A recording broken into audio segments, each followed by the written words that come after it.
안녕하십니까. 공학할리먼에서 포럼 운영위원장을 맡고 있는 박하영입니다. 지금부터 공학할리먼의 제256회 NAK 포럼을 시작하도록 하겠습니다. 올해 NAK 포럼 대주제는 새로운 100년 산업혁명을 위한 준비입니다.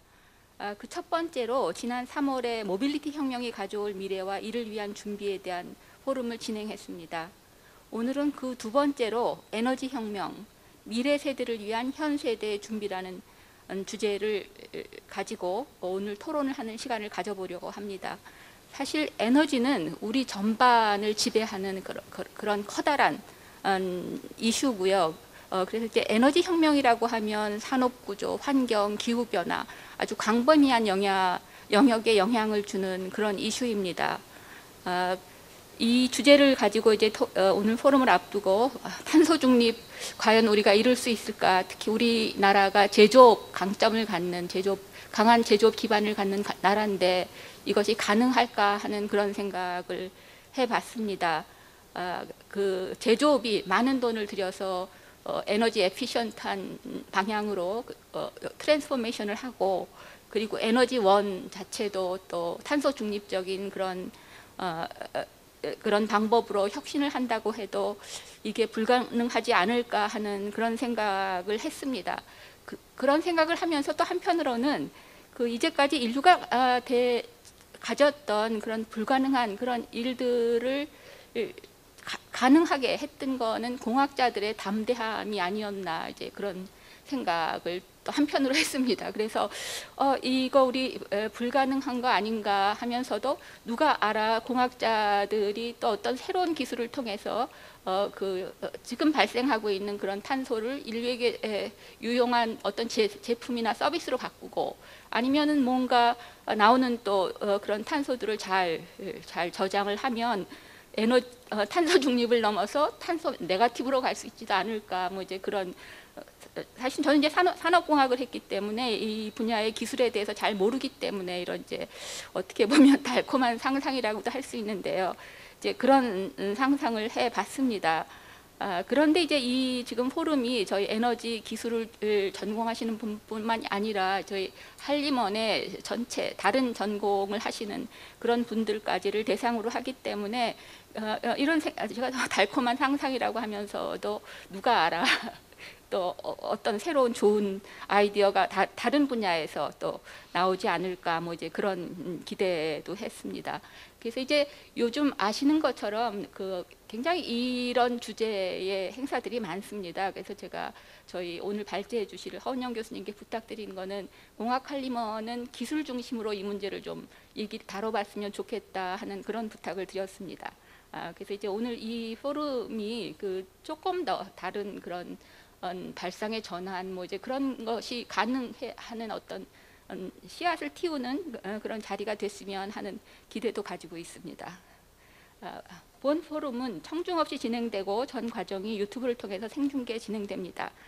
유튜브 채팅창을 통해서 질문을 올려주시면 실시간으로 확인 후 답변을 드리도록 하겠습니다. 그럼 오늘 포럼의 진행자와 발표자, 토론자를 소개해 드리도록 하겠습니다. 먼저 오늘 포럼 진행을 맡아주실 김연배 서울대학교 교수님 나오셨습니다. 연사를 소개하도록 하겠습니다. 허은영 서울대학교 교수님 나오셨습니다. 토론자를 소개하도록 하겠습니다. 정은미 산업연구원 본부장님 나오셨습니다. 박진호 영남대학교 교수님 나오셨습니다. 마지막으로 오대균 한국에너지공단 기후대응이사님 나오셨습니다. 예, 그럼 포럼을 시작하도록 하겠습니다. 이제 마이크를 김연배 교수님께 넘기겠습니다. 예, 안녕하십니까. 방금 소개받은 서울대학교 김연배입니다. 지금부터 NAK 포럼을 시작하도록 하겠습니다. 세계각국은 이미 의욕적으로 탄소 중립 목표를 제시하고 구체적인 실현 반응을 모색하고 있습니다. 아시다시피 우리나라 정부도 2050년 탄소 중립을 선언하였습니다. 근데 이것이 상당히 쉬운 문제는 아닌 것 같습니다. 탄소 중립이 중요한 것은 맞습니다만은 국가 경쟁력을 유지하고 또 에너지의 안정적 공급을 유지하는 상황에서 어떻게 탄소 중립을 이룰 것인가 상당히 어려운 임무를 저희가 맡은 거라고 볼 수 있겠습니다. 그래서 오늘 NAEK 포럼에서는 에너지 혁명, 미래 세대를 위한 현 세대의 준비라는 제목을 주제로 토의하는 시간을 가지려고 합니다. 아까 소개해 주셨습니다마는 서울대 허은영 교수님께서 연설을 모시고 40분간 주제 발표를 들어보도록 하고요. 주제 발표 후에는 세 분의 패널께서 각각 10분씩 발표를 추가적으로 해주실 예정입니다.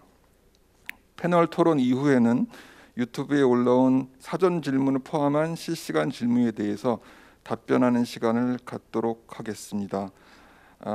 오늘 발표하시는 허은영 교수님을 간단하게만 소개시켜드리겠습니다. 현재 서울대학교 에너지자원공학과에서 자원환경경제로 강의와 연구를 하고 계시고요.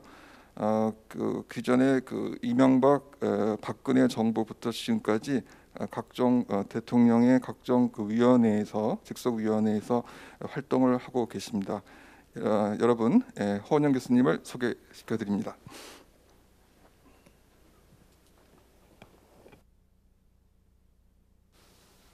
어떻게 인사해야 될지 모르겠네요. 안녕하십니까. 소개받은 서울대학교 허은영입니다. 이거 마스크 벗고 인사드려야 되는 분위기인 것 같은데 그러지 말라 그래서 마스크 쓰고 인사드립니다.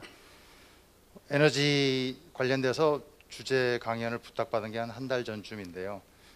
주제로 혁명을 써달라 그러셔서 고민을 많이 했습니다. 왜 그러냐면 혁명을 할 만한 준비가 아직 안 되어 있기 때문입니다.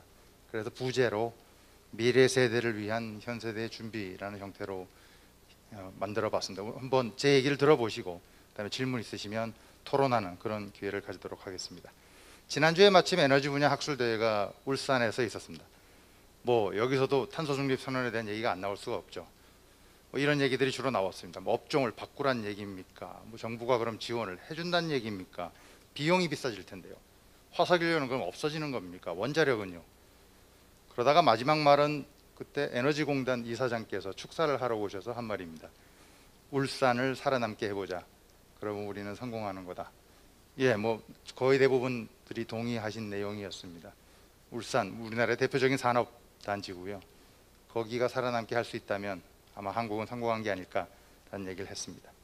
오늘 말씀드릴 내용은 다음과 같은 형태로 진행이 됩니다. 먼저 에너지혁명, 산업혁명에 관련된 주제를 다루고 있기 때문에 산업혁명과 어떤 관계가 있는지 에너지가, 두 번째가 이제 실제로 21세기 이후에 어떤 변화가 있었고 지금 주제인 기후변화, 기후변화 협약, 탄소 중립이 어떻게 연계되어 있는지 알려드리고요.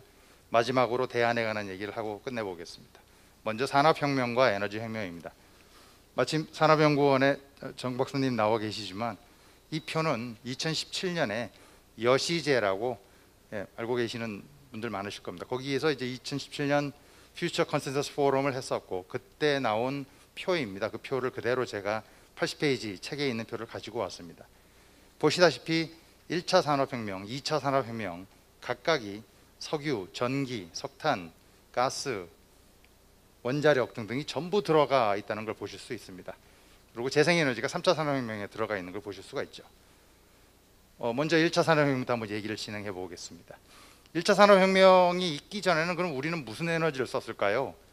라고 물으시면 그 전에는 목재, 수력, 풍력, 그러니까 뭐 물레방아, 풍차 뭐 이런 수준이었던 겁니다. 그때 마침 영국의 면방직 산업이 중흥을 하기 시작해서 에너지를 많이 필요로 했는데 석탄이 굉장히 유용했기 때문에 석탄을 쓰고 싶었습니다. 그런데 석탄광에서 석탄을 생산해내는데 문제가 있었던 겁니다.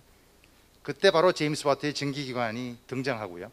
증기기관이 발명되니까 석탄광에서 석탄을 대량으로 생산하는데 기술적인 한계가 없어져 버렸습니다. 그로 인해서 석탄의 대량 생산이 가능해졌고요. 그 이후에 다른 산업으로도 확대되면서 이제 목재, 수력, 풍력이 그냥 사라지는 거고요. 석탄만 있으면 다 되는, 즉 주 에너지, 한 개의 에너지만 있으면 다 되는 형태로 넘어갔다고 보시면 되겠습니다. 그게 더 확장이 돼서 어떻게 됐냐면 제국주의로 넘어갔죠. 이제는 선진국들 입장에서는 어디에선가 석탄과 원자재를 그냥 공급받으면 되니까요. 그래서 아마 경제학 하신 분은 아시겠지만 신고전파 경제학의 태도이신 아담 스미스도 딱 그때 글래스고 대학, 막 공업지대 대학에 근무하고 계셨고 거기 경제학에는 자원의 무한 공급이 가정되어 있습니다. 즉 영국의 입장에서는 전 세계 어디에서나 자원 수급이 가능했기 때문에 고민을 한 적이 없는 거죠. 그러나 그 이후에 석유가 등장하고 후발 자본주의 또 뭐 등등이 자원 관련된 확보에 관련된 투쟁이 벌어지고 하는 것들로 보통 에너지 분야에서는 이렇게 산업 성장에 관한 설명을 하게 됩니다. 2차 산업혁명으로 넘어오면 전기가 아예 대놓고 코어 테크놀로지로 등장하게 됩니다. 그리고 그 이후에 우리가 알고 있는 거의 대부분의 기술들이 바로 이 전기에서 시작한다고 보실 수 있죠. 주 에너지원이 그러니까 석탄에서 곧바로 전기로 이어지면서 기술 개발의 성공을 통해서 산업혁명과 에너지혁명을 동시에 만족시킨 것이 2차 산업혁명, 그리고 거기서 이어지는 3차 산업혁명이라고 볼 수 있는 겁니다. 실제로도 보시면 그 전기를 만드는 주 에너지원으로 석유, 석탄, 가스, 이른바 화석연료 3종 세트가 정말로 대단한 양이 쓰였음을 쉽게 확인하실 수 있을 겁니다. 우리나라는 그러면 어땠을까요? 간략하게, 이게 정말 말도 안 되는 얘기지만 간략하게 한 페이지 한번 뽑아봤습니다. 해방 이후에 남한 지역은 전력 에너지원이 부족했습니다. 우리나라가 가지고 있는 거라고는 무연탄밖에 없었기 때문에 에너지 공기업을 만들어서 특히 석유 위기 때 국내 무연탄을 대량으로 증산해서 위기를 극복했습니다. 여기 계신 분들은 기억하실 거라고 생각하지만 1988년 서울 올림픽이 있던 시절만 해도 가정용 난방 연료의 80%가 연탄이었습니다. 그러니까 10집 중에 8집은 그때만 해도 연탄 떼고 있었던 겁니다. 그리고 동력자원부를 신설해서 석유 수입 부과금을 부과하고 그 재원을 바탕으로 전기망도 하고 가스망도 깔고 그거 전부 지금까지 하고 있죠. 지금도 석유 수입 부과금에서 만들어지는 재원이 1년에 30조가 넘으니까 굉장한 양의 세금이 사실은 석유 관련된 제품에 붙여서 받고 있다고 보시면 됩니다. 하지만 이제 1, 2차 오일 쇼크가 다 끝나고 나서 가격이 내려오니까 더 이상 국내 석탄 산업을 가지고 있을 이유가 줄어들었습니다. 그러니까 이제 인더스트리에서 유틸리티로 바뀌는 형태로 하면서 가스 공사가 생기고 전력 공사가 이제 유틸리티를 담당하는 쪽으로 바뀌면서 전반적으로 인더스트리에서 유틸리티로 변화했다고 보시면 되고요. 자유화도 시작했습니다. 97년에 정유 제품 가격 자유화를 했고요. IMF 이후에는 한전과 가스공사 민영화 등등 상장 등이 벌어지면서 민간 부분의 에너지 관련된 기업의 규모가 자꾸자꾸 늘어나기 시작했습니다. 그러나 안타깝게도 2010년 이후에 국제 유가가 너무 올라가고 자원개발 관련된 이슈가 등장하면서 갑자기 정부의 정책이 공기업 중심으로 바뀝니다. 공공기능이 강조되고 전기, 가스는 아예 공공업으로 고착되고요. 가격이 원가 이하로 지속되는 형태가 계속 지속됐습니다. 그러다 보니 에너지 공기업은 혁신 부족, 지속적인 부실과 적자 이런 문제들이 계속 발생했다고 보면 되고요. 지난 정부부터 시작해서는 아예 에너지 분야 안에서 혁신이 제대로 벌어지지 않으니까 다른 분야에서 혁신을 들고 왔습니다. 배터리, 전기차, 수소 등 지금 알고 계시는 모든 것이 원래 에너지 분야에 있던 것들이 아니고요. 각각이 화학이라든가 자동차라든가 다른 분야에 있던 것을 가지고 와서 에너지 분야를 혁신하는 형태까지 변화됐다 이렇게 보시면 되겠습니다. 그럼 우리나라는 성공한 게 없냐고 물으시면 아닙니다. 1, 2차 오일 쇼크가 있던 시절에 우리나라는 전 세계에 교과서에도 나올 만한 대표적 사례가 하나 있습니다. 두 개네요. 원자력 발전의 도입과 천연가스 난방 시스템의 도입입니다. 그때는 사실은 석유를 쓰지 않으려고 석유 가격이 비싸니까 저 두 개를 시작했지만 실제로는 CO2도 안 나오고 아주 편리한 연료였기 때문에 굉장히 효과가 많았다고 볼 수 있습니다. 실제로 학생들에게 강의할 때도 얘기합니다. 우리나라의 에너지 믹스 자체가 나쁘냐고 얘기하면 전 세계적으로 나쁘지 않다. 근데 워낙 산업이 에너지를 많이 쓰기 때문에 생기는 이슈가 더 크다. 저렇게 해서 탈석유화에 관련된 문제는 많이 해결했죠. 대신에 에너지 자급자족률이 5% 이하로 추락하게 되었습니다. 그러다 보니 곧바로 그 뒤에 있던 김대중 정부 등에서는 이 에너지 자급률을 높이는 게 굉장히 중요한 문제로 등장을 했고요. 그래서 신재생 에너지와 해외 자원 개발 둘 다 에너지 자급률을 높이는 쪽의 정책입니다. 이것들이 예전에 7, 80년대도 있었지만 2000년대 들어와서 IMF 이후에 다시 시작하면서 지금 알고 계시는 형태로 변화된 게 바로 그때라고 볼 수 있겠습니다. 하지만 안타깝게도 2000년대 들어와서 했던 정책은 그리 성공적이지 못했고요. 현재 보고 계시는 에너지 전환 정책으로 현재 모습이 되었다 보시면 되겠습니다. 그러면 선진국들은 어떻게 했는지 한번 말씀드리겠습니다. 위에 있는 이분은 2004년에 주한 러시아 대사를 지내던 분이었고요. 여기 써 있는 단어는 그때 우리나라 일간지에 인터뷰를 기사가 실렸는데 제가 그걸 그대로 코트한 겁니다.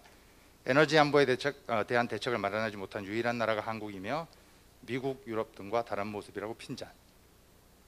도대체 우리나라는 왜 2004년에 저런 소리를 들었어야 할까요? 실제로 선진국들을 보면 미국은 2001년에, 일본은 2003년에, 그리고 유럽, 러시아를 포함한 유럽 국가들은 2002년에 국가 에너지 계획을 전부 만듭니다.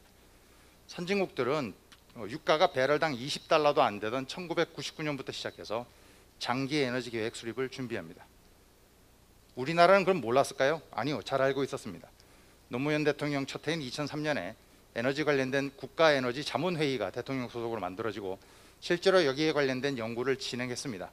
그러나 안타깝게도 새만금 사태와 잘 알고 계시는 방패장 문제가 터지면서 더 이상 논의를 할 수 없게 되어버렸고요. 그래서 언제 얘기했냐고요? 2008년 8월이 되어서야 제1차 국가에너지 기본계획을 수립하게 됩니다. 그리고 그때 국제유가는 140달러 피크 치던 시절이었습니다. 그만큼 5년이 늦은 거죠. 그러나 온실가스 감축 목표는 곧바로 이명박 대통령이 그 다음 해에 2009년에 자발적 온실가스 감축 목표를 발표하면서 기억하시겠지만 G20 정상회담을 한국이 유치하면서 공식적으로 발표하는 형태를 띄었습니다. 그러면서 이제 나름대로 뭐 녹색 성장이라는 단어를 등장시키면서 뛰어들었다고 볼 수 있습니다. 선진국들은 왜 그러면 1999년부터 국가 차원의 장기 에너지 계획을 수립했냐라고 물으시면 국제 유가가 배럴당 20달러 이하로 10년 넘게 계속 유지되었기 때문에 전 세계 에너지 공급에서 오펙의 점유율이 정말 올라갔기 때문입니다. 그러니 오펙이 좀 신경 쓰이죠. 예전에 한번 당해봤거든요. 당해보지 않겠다라는 생각을 한 거고요. 또 교토 프로토콜 이후에 기후변화 협약에 대한 준비가 될 필요성이 있었습니다. 따라서 19, 20세기에는 원래 에너지 수급 안정이라는 단일 목표를 가지고 정책을 세우던 선진국들이 20세기 후반에 새 화두인 기후변화 협약을 추가해서 두 마리 토끼를 한꺼번에 잡을 수 있는 정책은 무엇일까라는 준비를 했고요. 특히 오펙에서는 수입을 안 하겠다라고 하는 목표를 가지고 실천 방안을 구성했다고 볼 수 있습니다. 그리고 공통적인 것은 선진국 모두 기술 개발을 중심에 두고 정책을 수립했다는 점이 눈에 띕니다. 이건 지나가겠습니다. 유럽을 먼저 보겠습니다. 유럽은 보유하고 있는 북해 유전과 프랑스 원전이 있습니다. 뭐 작은 양이 아니라 굉장히 큰 양의 석유가스와 원자력을 가지고 있습니다. 이 정도면 될 것 같은데 여기 에너지 절약 좀 하고 재생에너지를 조금 더 집어넣으면 오펙 수입도 하고 오펙 수입도 줄이고 CO2도 줄이고 다 될 것이다. 그래서 기술 개발과 수요 관리 중심 전략을 썼고요. 실제로 기후변화 협약에 유리한 조건을 형성했습니다. 제 개인적으로는 굉장히 눈에 띄는 게 이 두 정책이었는데요. 독일은 Learning Energy Efficiency Network라 그래서 중견 중소기업이 에너지를 절감하고 싶으면 정부와 대학과 연구소가 가서 도와줍니다. 그래서 문제를 해결하고 대신에 기업은 그 절약한 정보를 깝니다. 그러니까 공개하는 겁니다. 그럼 옆에 기업이 또 배우고 또 하고 옆에 기업이 또 하고 해서 독일은 이미 1000개가 넘는 기업이 에너지 절약 관련된 시설을 전부 새로 바꿨습니다. 스위스는 아예 1인당 5000와트 쓰고 있는 전기를 2000와트로 줄이겠다고, 그러니까 60%를 절감하는 거죠. 60%를 절감하겠다는 계획을 세우고 2050년까지 목표를 달성하겠다는 계획을 세웁니다. 그러니까 목표 자체가 에너지 절약에 굉장히 맞춰져 있는 걸 보실 수 있고요. 아마도 유럽에 계신 분들하고 많이 사귀어 보신 분은 알겠지만 독일, 스위스 분들 정말로 에너지 안 쓰고 절약하시는 거 알고 계실 겁니다. 그러다 보니 온실가스 배출량이 줄어드는 건 당연하고요. 에너지 집약도까지 감소하는 굉장한 성과를 유럽이 보이기 시작했습니다. 그 다음은 풍력입니다. 이 북유럽 쪽은 대륙의 동쪽이 아니라 서쪽에 있기 때문에 1년 내내 바람이 온화하게 불어오고요. 태풍이나 이런 것도 없습니다. 그러다 보니 풍력을 하기 굉장히 좋은 환경이고요. 여기 보시다시피 연결을 서로 했습니다. 영국과 노르웨이와 독일과 등등이 전부 전력망을 연결해서 아주 전체적으로 에너지를 공급하는 시스템을 가지고 있습니다. 여기 그 지도인데요. 정말로 윈드팜 지도입니다. 이만큼 많이, 그러니까 한두 개가 깔리는 게 아니고 10만 개, 2만 개 단위가 아니고요. 100만 개, 몇백만 개 단위로 풍력 발전기가 깔린다고 보시면 되고요. 이렇게 많이 깔린 풍력 발전기 때문에 이 북쪽은 전기가 현재 재생에너지만으로 남아도입니다. 게다가 북유럽까지 가시면 거기 수력도 풍부하기 때문에 북유럽 국가들은 지금 수력 더하기 풍력하면 100% 에너지를 전부 클린 에너지에서 가지고 올 수 있는 국가들이 실제로 몇몇 나라가 존재하게 됩니다. 반면에 이제 독일이나 뭐 프랑스나 이런 데는 상대적으로 이제 어려운 거죠. 실제로 영국의 사례를 보시면 아주 재미있는 일이 있습니다. 이 오크니 군도라고요. 본섬의 위쪽에 있는 섬들인데요. 여기 풍력 발전기를 많이 깔아가지고 전기가 남아돌게 됐습니다. 그래서 이 남는 전기를 어떻게 했냐면 이걸 수소로 변환한 다음에요. 본섬하고 왔다 갔다 하는 페리선에 연료로 쓰기 시작했습니다. 그러니까 정말로 하나도 안 쓰는 거죠. 전기와 수소 두 개 시스템이 연결되어서 완벽하게 CO2 제로가 되는 형태의 환경을 영국 같은 경우에는 만들고 있다, 이렇게 생각하시면 되겠습니다. 미국은 완전히 달랐습니다. 미국은 그 시절에 부시 대통령, 아들 부시 대통령이라고 부르죠. 공화당 정부였고요. 에너지 절약, 재생에너지 별로 관심 없었습니다.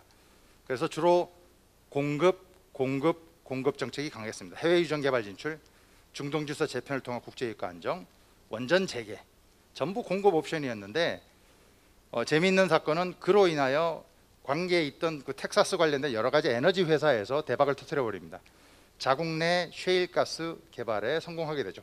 이것도 정확한 기술 개발입니다. 셰일가스가 훨씬 비용이 비싼데요, 생산 비용이. 이걸 기술 개발을 통해서 굉장히 싼 가격으로 수입하는, 캐나다에서 수입하는 천연가스보다도 더 싸게 생산을 할 수 있게 바꿔버리게 됩니다. 그로 인해서 미국은 이제 셰일가스를 우리나라에도 수출하는 에너지 수출국이 되어버렸고요. 자국산 석탄을 사용하는 발전소를 셰일가스로 쓰는 발전소로 전부 바꿈으로 CO2 감축에도 성공해버린 그런 나라가 되었다고 보실 수 있습니다. 실제로 이건 그 삼성경제연구소가 2012년에 내놓은 표인데요. 보시면 미국, 캐나다에 보시면 전통가스보다 셰일가스가 훨씬 많이 묻혀 있죠. 중국도 마찬가지입니다. 전통가스보다 셰일가스가 훨씬 많이 묻혀 있습니다. 그래서 시진핑이 예전에 오바마 대통령과 함께 악수를 하고 각각 30% 이상 줄이자고 얘기했던 이유 중에 하나가 셰일가스가 많이 묻혀져 있는 영역이기 때문에 그렇습니다. 그 반면에 러시아나 유럽 같은 경우는 전통가스 그 자체가 많기 때문에 셰일가스 개발이 조금 늦을 뿐이지 실제로는 총 매장량으로 따지면 셰일가스는 굉장히 많다, 이렇게 말씀을 드릴 수가 있겠습니다. 합치면 이렇게 됩니다. 유럽과 미국은 각각 21세기가 들어오자마자 2001년에서 2003년 사이에 전부 다 국가 에너지 계획을 세웁니다. 그러고는 2020년이 되기 전에 전부 달성을 해버렸습니다. 유럽은 보유한 북해 유전 가스전 프랑스 원전의 에너지 절약과 재생에너지를 더해서, 미국은 국내 셰일가스 성공적인 개발로 에너지 안보 문제도 해결하고요, 기후변화 환경 문제도 해결해버린 상태가 됩니다. 양 진영은 모두 다 자기 나라가 가지고 있는 에너지 자원을 기초로 기술 개발을 통해서 옵션을 새로 만들었다, 에너지 분야를 혁신하고 에너지 전환을 진행했다, 이렇게 말씀드릴 수가 있겠습니다. 이게 어떻게 기후변화랑 관계 있냐 한번 말씀을 드리겠습니다. 그 기후변화와 기후변화 협약과 탄소 중립은 제 개인적으로는 완전히 다른 단어라고 생각을 합니다. 기후변화는 과학적 사실입니다. 반면에 기후변화 협약은 국가 간 협약이고요. 거기에 대한 새로운 목표로서 탄소 중립이라는 단어가 등장했다고 보입니다. 그래서 영국도 장기 저탄소 발전 전략과 별도로 넷제로를 발표했고요. EU도 마찬가지로 탄소 중립 결의안을 별도로 최근에 와서야 발표하기 시작했고, 중국이 2020년 9월에 발표해버렸고, 우리나라도 작년 말에 발표했다고 보실 수 있습니다. 근데 우리나라가 어떻게 바뀌었냐를 보시면 여기 전문가분들이 많이 계셔서 말씀을 조심해야 될 것 같은데, 사실 준비를 전혀 안 하고 있다가 그냥 갑자기 발표한 상황이 굉장히 큽니다. 이 CO2 관련된 논쟁에서 어느 날 갑자기 발표하신 대통령이 두 분 계시는데요. 이명박 대통령하고 문재인 대통령이신 것 같습니다. 어쨌건 간에 이미 발표를 했고요. 지금 정신없이 전략을 만들고 있다, 이렇게 보시면 되는 겁니다. 같은 거네요. 네. 그래서 설명을 드리면 이렇게 됩니다. 기후변화 협약에 선진국들이 참여하는 첫 번째는 화석연료가 모자라서가 아니고 에너지 옵션이 너무나 많아서라고 말씀드립니다. 화석연료는 지금 남아돌 만큼 풍부합니다. 조금 이따 표로 보여드리겠습니다. 그런데 선진국들은 기술 개발을 통해서 새로운 에너지 공급 옵션을 많이 만들었습니다. 재생에너지, 바이오 기술, 셰일가스, 슈퍼그리드, 에너지 클라우드, 스마트 빌딩 등이 전부 선진국들이 최근 10년, 20년 동안 전부 연구 개발해서 다 성공한 것들입니다. 선진국들은 그래서 중장기 기술 개발 투자의 성공으로 인한 자신감이 있고요. 이 에너지 옵션을 어떻게 활용할 건지에 관한 고민을 할 수밖에 없다라고 생각하시면 됩니다. 화석연료가 많다라는 말씀에 한번 설명을 드려보겠습니다. 이건 IEA입니다. 국제 에너지 기구가 매년마다 얼마나 많은지, 매장량이 얼마나 많은지 표현하는 표인데요. 2005년에 있는 표입니다. 2005년에 발표한 표에 보시면 오일 셰일, 뭐 셰일 가스, 셰일 오일이라고 보시면 되고요. 거기 밑에 숫자를 보시면 5,000이 표시되어 있죠. 2012년 표입니다. 2012년에 가시면 이게 줄어든 게 아니고요. 6,000으로 늘어나 있습니다. 왜 그러냐고 물으시면 그 사이에 국제 유가가 너무나 높았기 때문에 너도 나도 석유를 캐냈다, 찾아냈다고 보시면 되죠. 그러니까 따로 더 새로 찾아내는 바람에 실제로 총 매장량이 늘어났고요.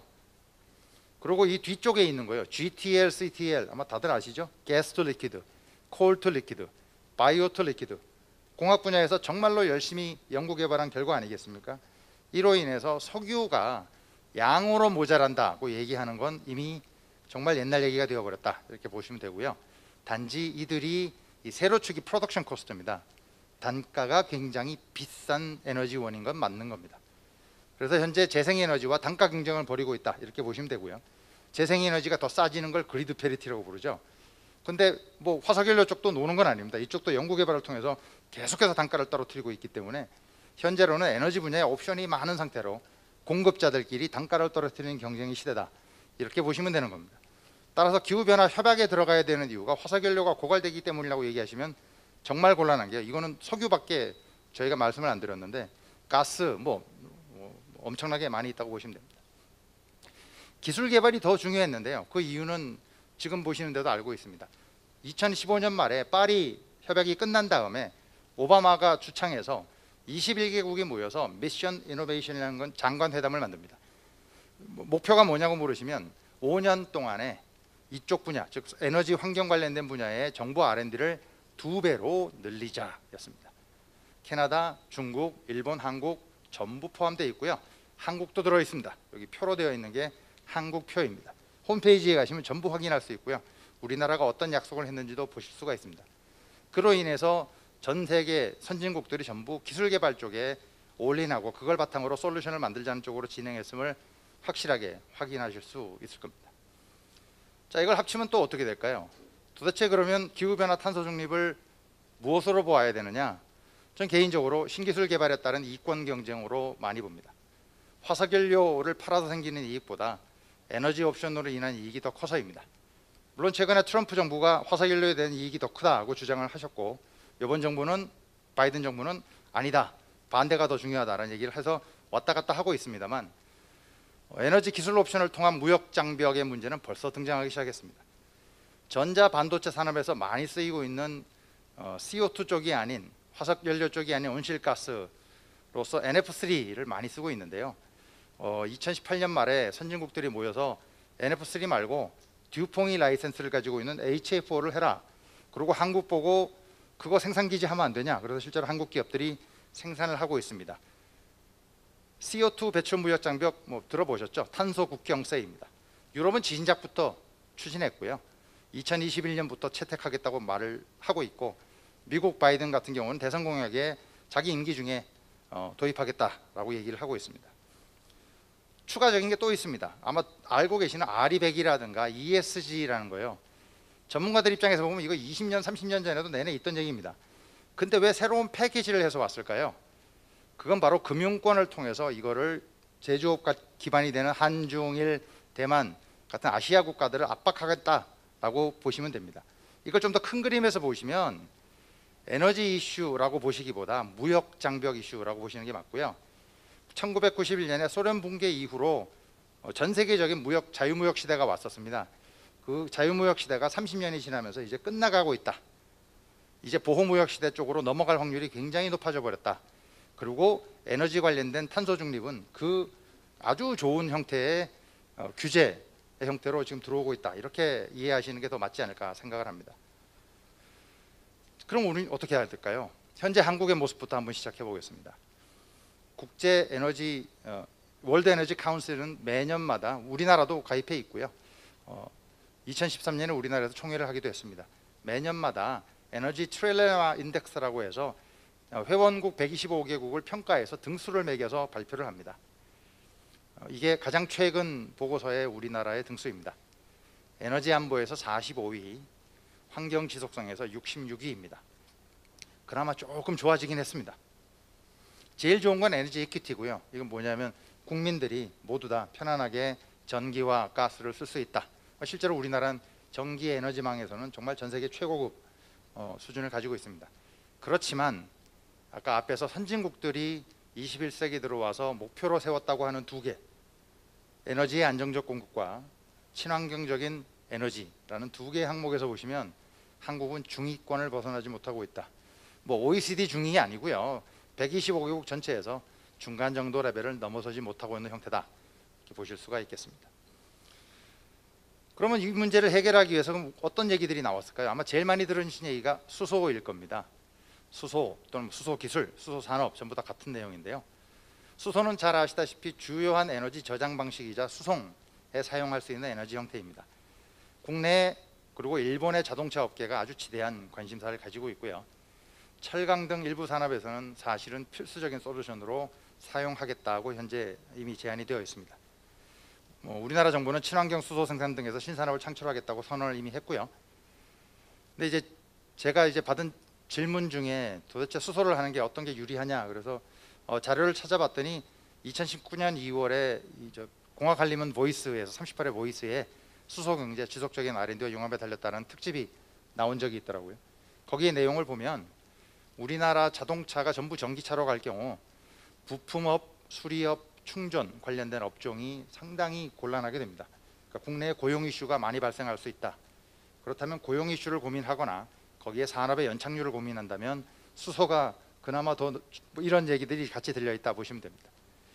그 얘기는 아직 제대로 시작도 하지 않았기 때문에 더 토론이 필요하겠습니다만, 일단 수소는 우리나라, 특히 일본과 우리나라가 집중적으로 강력하게 많은 정책을 내놓고 있다 보시면 되겠고요. 그 외에도 CCSU라든가 CCUS라든가 소형 원자력, 무전원 전자기기, 초절전형 반도체 등이 있습니다. 몇 가지만 한번 알아보겠습니다.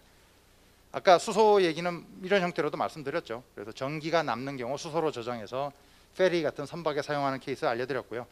독일도 북부 쪽에 가시면 북부 독일 쪽에는 아예 철도를 수소로 움직이기도 합니다. 수소가 장기적 먼 거리를 왔다 갔다 해서 하는 경우도 상당히 유리하기 때문에 실제로 그런 사례들이 유럽에서 등장하고 있다는 걸 알려드릴 수 있고요. 이건 반도체 얘기입니다. 저희 같은 대학에 있는 황철성 교수가 제가 회장을 했던 자원경제학회 노노 클럽이라는 토론회가 있는데요. 거기 2017년에 와서 얘기하던 중에 아주 재미있는 얘기를 들었습니다. AI, 빅데이터 등 4차 산업 발전을 하게 되면 이게 정보량 증가를 의미하게 되는데 그분이, 그러니까 황철성 교수께서 같이 쓴 논문 저기 써 있습니다. 보면 2040년이 되면 2015년 대비 정보량이 100만 배 이상 늘어난다고 합니다. 그러면 그 반도체가 에너지를 쓰겠죠. 그 에너지량을 그냥 계산해 보면 10의 27승 줄이라고 합니다. 저도 솔직히 자신 없는 숫자입니다. 굉장히 큰 숫자고요. 논문에 따르면 화력 발전소를 수억에서 수십 개 더 지어야 되는 양이라고 나옵니다. 즉 현재 반도체로는 에너지를 너무 많이 쓰기 때문에 근처도 못 가고요. 전기 요금 폭탄이 나올 확률이 높다. 그래서 실제로 2017년에 삼성, 하이닉스 등등이 다 우리나라가 모여서 저전력 반도체, 뉴러몰픽 컴퓨팅 세미컨덕터를 개발하겠다라고 뉴스에도 나왔습니다. 즉 저전력 반도체를 만들어야 넘어갈 수 있다, 이런 얘기입니다. 즉 4차 산업혁명으로 간다고 했을 때도 굉장히 많은 에너지를 사용해야 되는데 거기에 대한 여러 가지 저전력 기술이 필요하다는 얘기 쪽입니다. 또 하나의 형태는 아예 전기를 쓰지 않는 쪽 계열입니다. 이건 케빈 애쉬턴이라고 벨킨의 임원을 하시던 분이고요. 2013년에 한국에 와서 스트롱 코리아 포럼을 했을 때 저랑 같이, 제가 그때 사회자였고요. 그러니까 옆에 있어서 제가 이 표가 너무 재밌어서 제가 좀 쓰자고 요청을 했더니 흔쾌히 허락을 해서 제가 쓰고 있는 겁니다. 쿠미의 법칙이라는 법칙이고요. 이게 뭐냐면 한 번에 연산을 할 때마다 들어가는 에너지가 1.5년마다 절반씩 줄어드는 겁니다. 그러니까 지금 여러분들이 가지고 계시는 핸드폰이 사용하는 에너지를 똑같은 연산을 한다고 치면 1.5년 뒤에 거는 절반으로, 3년이 되면 4분의 1로, 4.5년이 되면 8분의 1로 이렇게 계속 줄어왔다는 얘기입니다. 그러니까 계속해서 에너지 효율화가 이루어졌다는 얘기인 거죠. 이게 계속 가면 아예 에너지를 안 쓸 수 있는데요.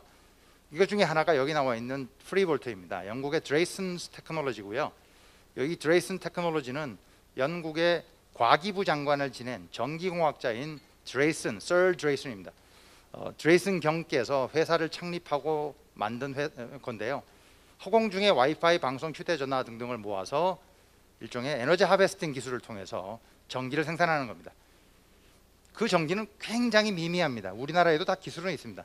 문제는 이렇게 작은 에너지원이지만 아까 앞에 보여드린 쿠미의 법칙 때문에 RFID 센서라든가 이런 것들은 이제 정말로 적은 전기양으로 지금 보고 계시는 이러한 에너지 하베스팅 기술에서 나오는 전기양만으로도 작동하는 것이 생겼고요.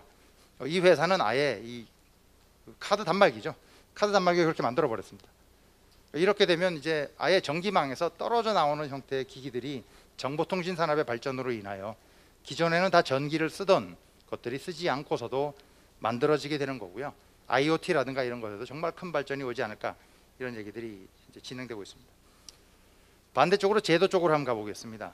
제도 쪽은 이미 정부에서 많은 얘기가 나와 있습니다.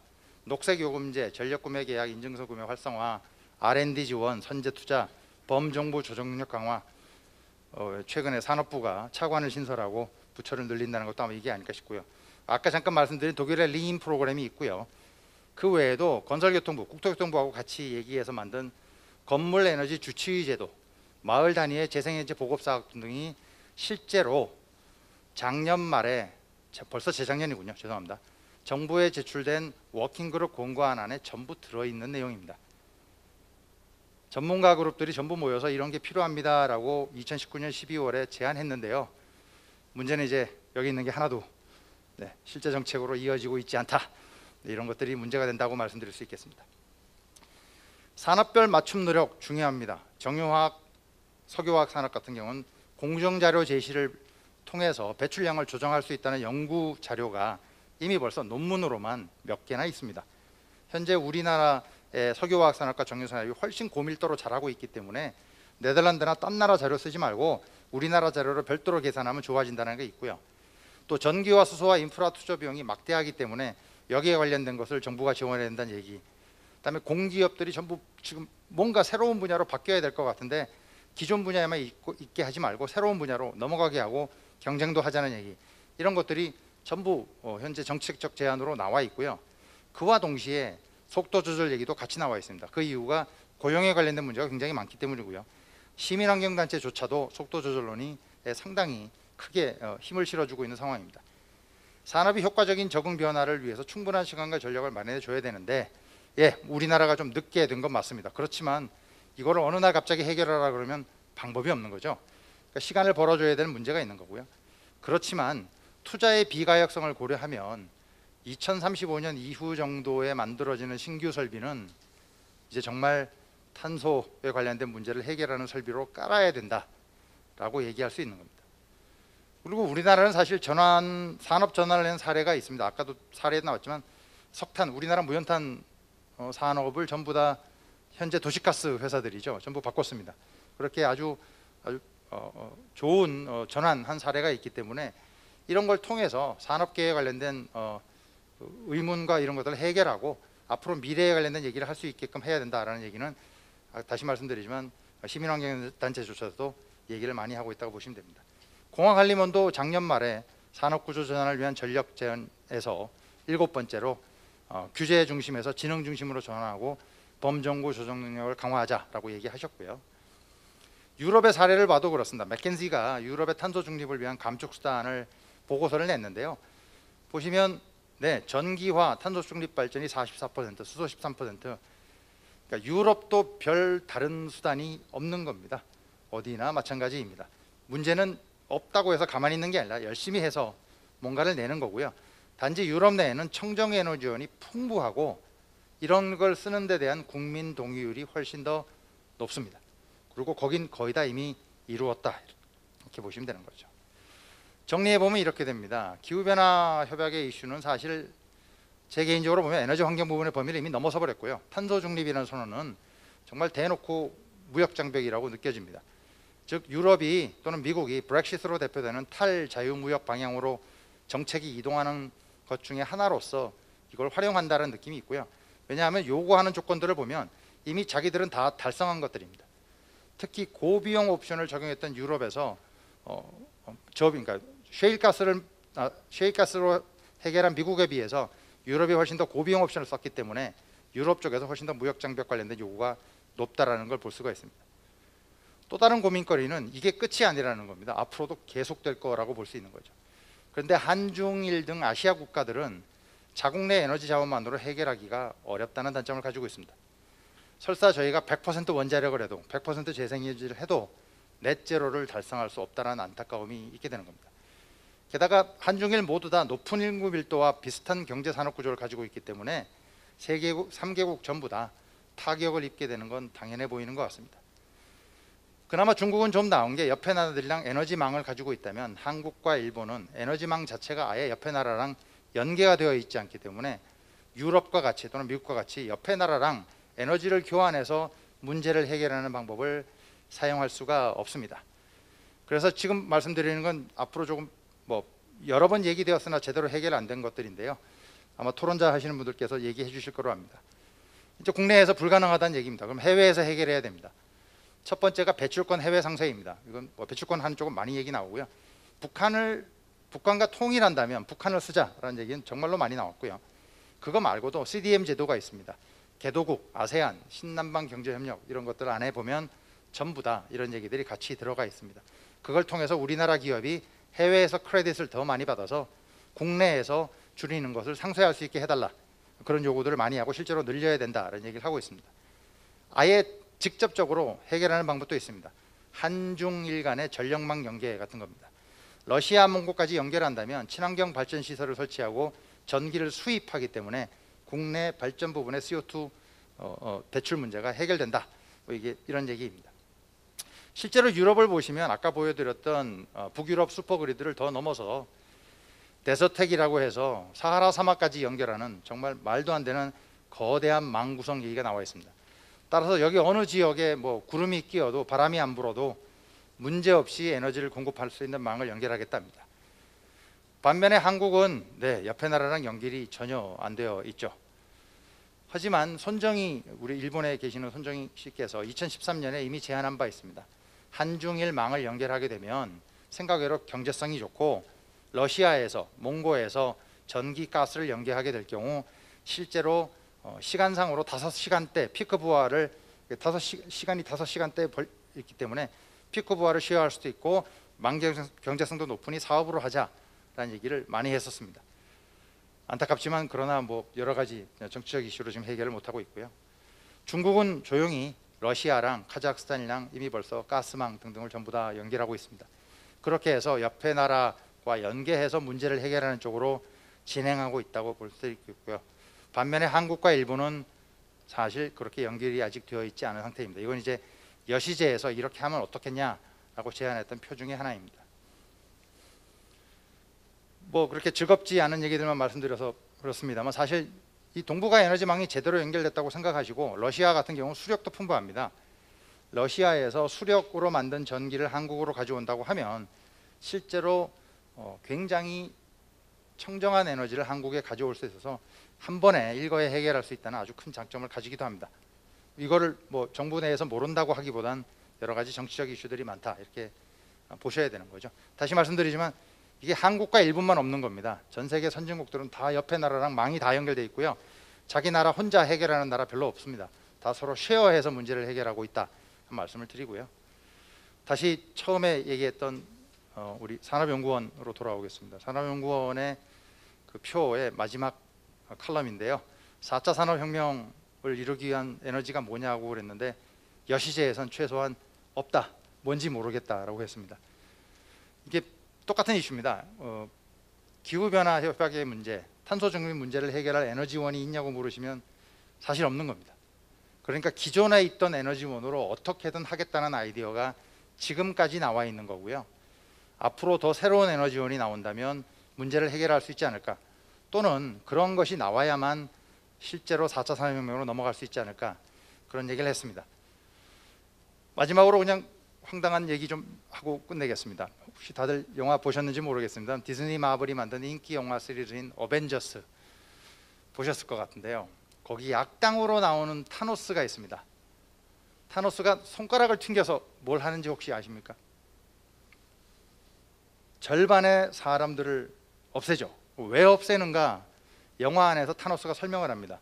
자기 나라 별이 자원 고갈로 환경 피해로 망했기 때문입니다.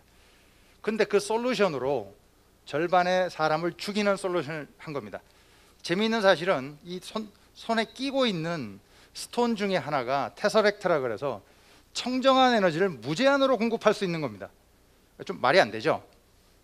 어쨌든 거의 신에 가까운 타노스가 이런 주장을 하는 것은 역사적으로 보면 멜더스가 얘기했던 그 인구론과 비슷합니다. 식량이 늘어나는 속도보다 인구가 늘어나는 속도가 빨라서 결국 죽는다. 그러니까 멸망할 거다. 또는 다른 말로 하면 비관론에 가깝습니다. 기후변화 협약도 처음 시작할 땐 비관론 중에 하나였습니다. 야, 경제가 너무 잘 성장하고 자유무역이 워낙 잘 나가니까 문제가 있을 거야. 1970년대에 나왔던 로마 클럽의 보고서도 비슷했습니다. 그때 뭐 고갈이 있을 거고 물 부족 사태가 있을 거라고 얘기했지만 사실은 전혀 발생하지 않았습니다. 그 이유는 바로 기술 개발을 통해서 문제를 전부 해결했기 때문입니다. 그럼 디즈니 마블에서 실제로 이긴 사람이 누군지 혹시 다들 기억하시죠? 네, 아이언맨입니다. 아이언맨은 신도 아니고요, 사람입니다. 산업자본주의를 믿는 엔터프레너죠. 사업가고요, 무기 파는 사람이고요, 무엇보다도 별명이 미케닉입니다. 공학자입니다. 어벤져에서 진짜로 승리한 사람은 바로 과학기술자, 공학자였습니다. 우리도 꼭 승리할 것이라고 믿습니다. 고맙습니다. 예, 허은영 교수님 발표 감사드립니다. 예, 거의 완벽하게 발표 시간을 맞춰 주셨습니다. 예, 그럼 이어서 패널 토론을 진행하도록 하겠습니다. 먼저 정은미 산업연구원 본부장님께서 발표를 해주시겠습니다.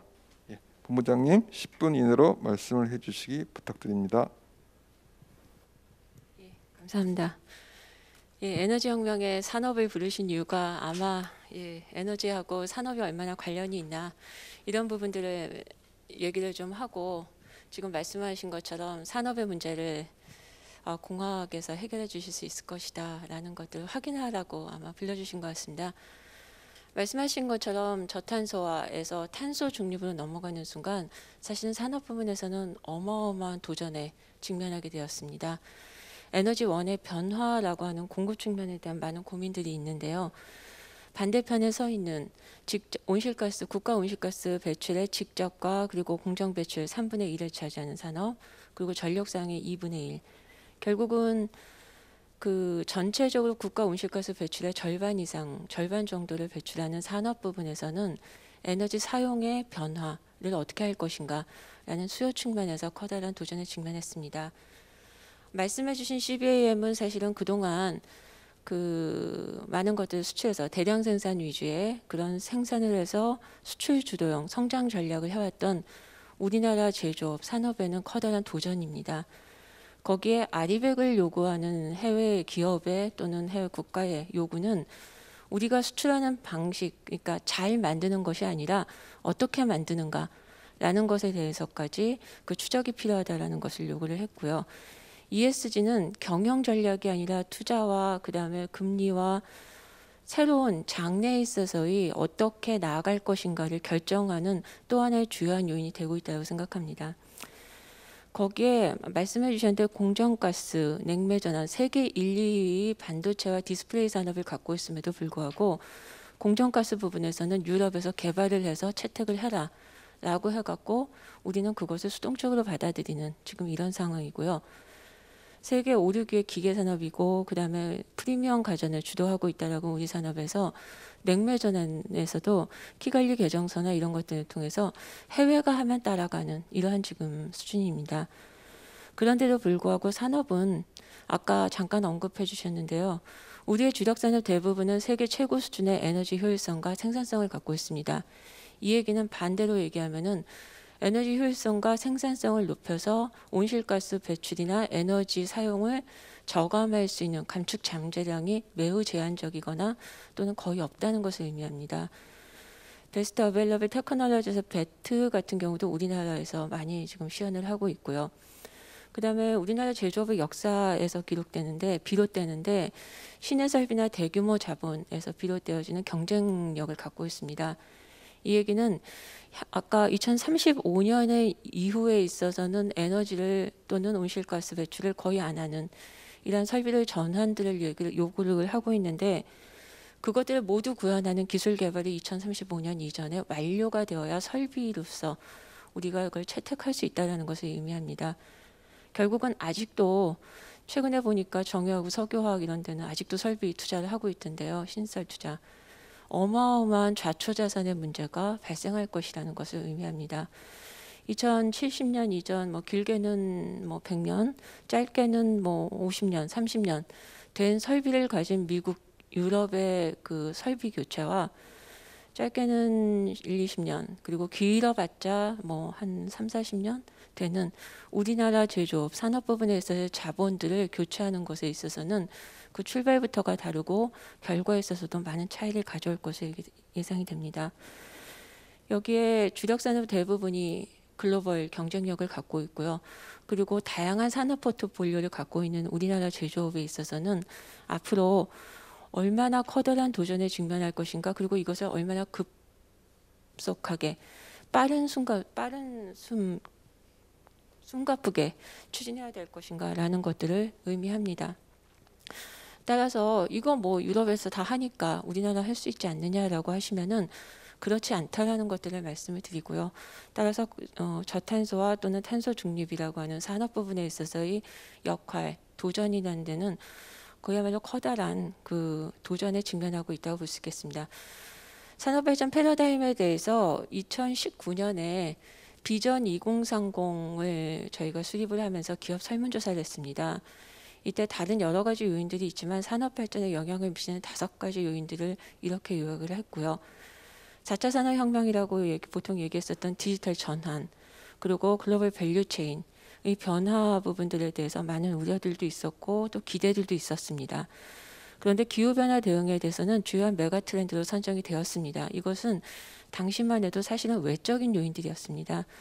그런데 이 당시만 해도 환경 규제에 대해서는 긍정적 영향에 대해서 괜찮을 거다라는 의견도 있었지만 부정적 영향이 굉장히 컸고 가장 부정적인 중국 다음으로 굉장히 걱정된다라고 하는 것들이 그때 제시가 되었습니다. 그런데 최근에 2021년 4월에 지난 4월에 대한상의가 온실가스 배출권 거래제 참여 기업에 대해서 설문조사를 한 바 있습니다. 이때 그 기업들의 대답을 보면은 어렵지만 가야 할 길이다. 그런데 현실적으로 어렵다. 정말로 우리는 대안이 없다라는 산업이 기업체가 43%였습니다. 경쟁력 약화 위기에 대한 걱정이 많았었고요. 그런데 특이한 게 경쟁력 강화의 기회라고 응답한 기업이 26%였습니다. 즉 산업 발전, 세계 경쟁 패러다임이 디지털 전환과 그다음에 그린 뉴딜에 의해서 그야말로 지금까지의 경쟁 요소들과는 전혀 다른 방식의 이런 경쟁 방식으로 바뀌었을 때에서조차도 우리 기업들은 또 하나의 기회들을 모색을 하고 있다는 것을 볼 수 있고요. 결국은 한국 산업은 지금까지 효율성, 생산성 또는 가성비 이러한 것들을 통해서 성장해 왔지만 앞으로는 사회적 가치를 어떻게 실현할 것인가, 그리고 지속가능 성장 국면에서 우리의 핵심 역량은 무엇을 할 것인가 라는 그러한 그 상황에 직면해 있고 그 갈림길에 서 있다고 볼 수 있겠습니다. 최근에 산업부문 탄소중립 작년에 선언을 하고요. 상반기 내내 사실은 여러 분야에서 탄소중립 시나리오를 도출을 했습니다. 거의 지금 완성이 됐고 아마 토요일에 탄소중립위원회가 발족을 하면은 이 시나리오가 보고가 될 것으로 예상이 됩니다. 산업 부분에서는 다음과 같은 주요 전략들을 제시했습니다. 공정의 전환이 아니라 단순한 공정의 전환 개선이 아니라 혁신적인 공정, 수소환원 제철과 같은, 그리고 원료의 혁신, 시멘트, 정유, 석유화학, 정유와 석유화학 같은 경우는 앞으로는 화학산업으로 부르기로 했습니다. 석유 유래가 아니라 다른 원료의 기반하는 그러한 화학산업의 전환들을 얘기를 했고요. 폐기물 재생 순환자원의 원료화를 얘기를 했습니다. 그래서 원료 혁신이고요. 다음에 연료의 전환들을 얘기를 했습니다. 이제는 더 이상 모든 것들에 석유 기반 에너지원을 모두 전기 기반으로 바꿨습니다. 그리고도 안 되는 것은 재생에너지, 바이오 등으로 대체하는 것들을 전제로 했습니다. 그리고 키 이네블링 그러니까 키 이네블링 테크놀로지, 횡단면 기술 이런 것들을 통해서 핵심 공통 기술 통해서 대체가스 냉매 개발 그리고 CCUS 부분에 보다 박차를 가해야 된다라고 요구를 했고요. 이 모든 감축 수단과 이 전략들을 통해서 약 지금의 뭐 앞으로도 좀 변화 가능성은 있습니다만 한 20% 정도 아래로 떨어뜨리는 것을 목표로 했습니다. 2017년 기준입니다. 모든 것들에 있어서 전제 조건들을 확인하실 수 있습니다. 안정적이면서도 경쟁력 있는 에너지원의 공급, 그리고 에너지 절약과 효율성 향상을 위한 시스템의 확보. 저희가 미처 그 감축 수단으로 얘기하지 않은 게 있습니다. 에너지 효율성 향상과 그다음에 제품의 혁신입니다. 건물과 수송 부분에 있어서의 온실가스 감축, 넷째로에 있어서도 제조업 부분에 있어서의 역할이 얼마나 중요한가라는 것들을 아실 수 있습니다.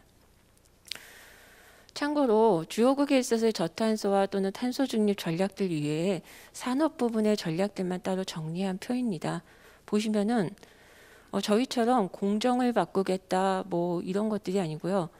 원료를 바꾸겠다가 아니라 주요한 전략들은 저탄소 에너지 시스템, 그다음에 에너지 효율성 향상, 그다음에 에너지 원의 그 전환, 그다음에 순환 경제라고 하는 것들 속에서 우리와는 약간 그 포인트가 다르다라는 것을 아실 수 있습니다. 그리고 한국 산업에 있어서의 탄소 중립은 굉장히 도전적이고 근본적인 그러한 전략들을 제시하고 있는 것을 아실 수 있습니다.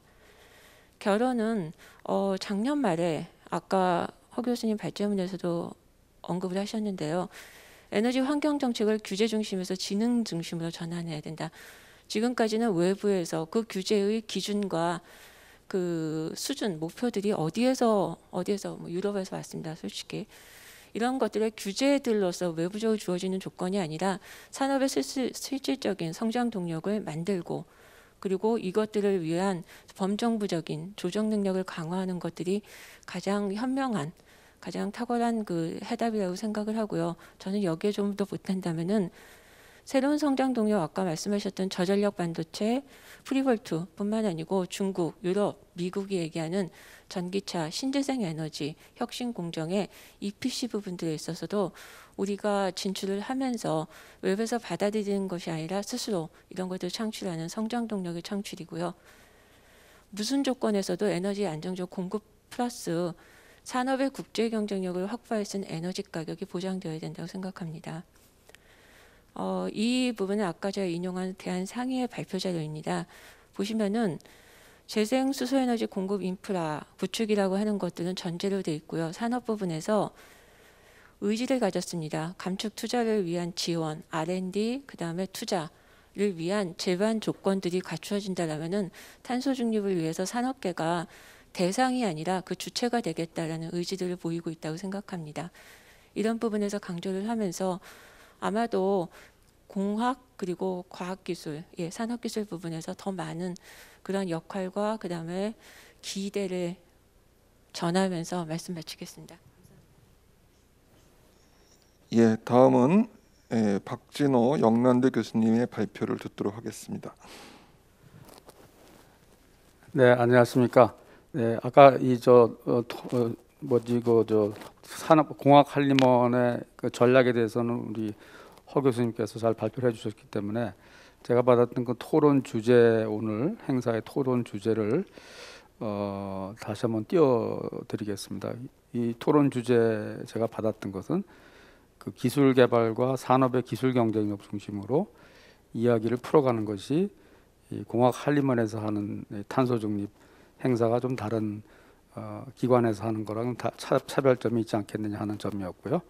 그다음에 이제 서플라이 사이드, 디맨드 사이드, 그다음에 이제 각 기술 분야의 강자와 우리 기술 수준 이런 거를 커버했으면 좋겠다는 말씀을 주셨기 때문에 여기에 적합하도록 말씀을 드려보겠습니다.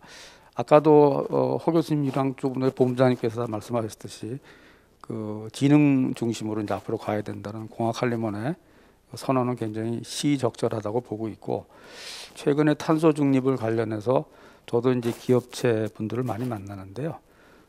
불가능하다고 얘기하시는 분도 계시고, 아까 산업연구원의 설문조사처럼 기회가 있고 가능하다는 분들도 계시는 것 같습니다.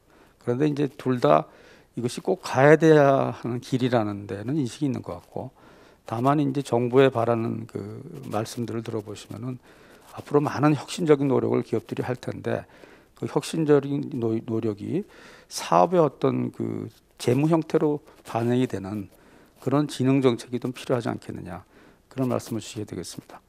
그걸 서두로 하고요. 그러면 이제 전체적으로 카본 제로 에너지를 구현하는 그 내용을 잠깐 요약해 드리면은 여러 뭐 국제적인 그 기구들에서 이제 많은 얘기들을 내는데 크게 제가 이렇게 네 가지로 요약을 해드릴 수가 있을 것 같습니다. 요즘 가끔 제가 쓰고 있는 용어인데 새로운 그 OECD라는 말씀드리겠습니다. 이것이 이제 OECD는 Optimize하고 Electrify, Capture, Decarbonize의 약자인데요. 기본적으로 효율 증진, 수요 관리 등등을 통한 에너지 사용의 그 이 저감, 그 부분이 첫 번째가 되겠고요. 두 번째는 화석 연료를 많이 쓰는 그런 저 에너지 소비 패턴, 열이나 가스 이런 걸로 인해 가지고 우리가 전부 난방, 냉난방도 하고 있는데 그거를 전력화해서 전력 에너지로 바꾸고, 그 전력 에너지는 화석 연료를 쓰지 않는 청정 전력, 예를 들면은 재생 전력이나 뭐 원자력 같은 걸 쓰자는 것이 되겠습니다. 그리고 이제 그래서 이 5하고 2 부분이 상당히 그동안에 많은 그 선진국들 중심으로 여러 가지 기술 개발이 일어나고 있고 지금 산업화가 돼서 우리가 이제 압력을 받고 있는 부분이라고 보시면요.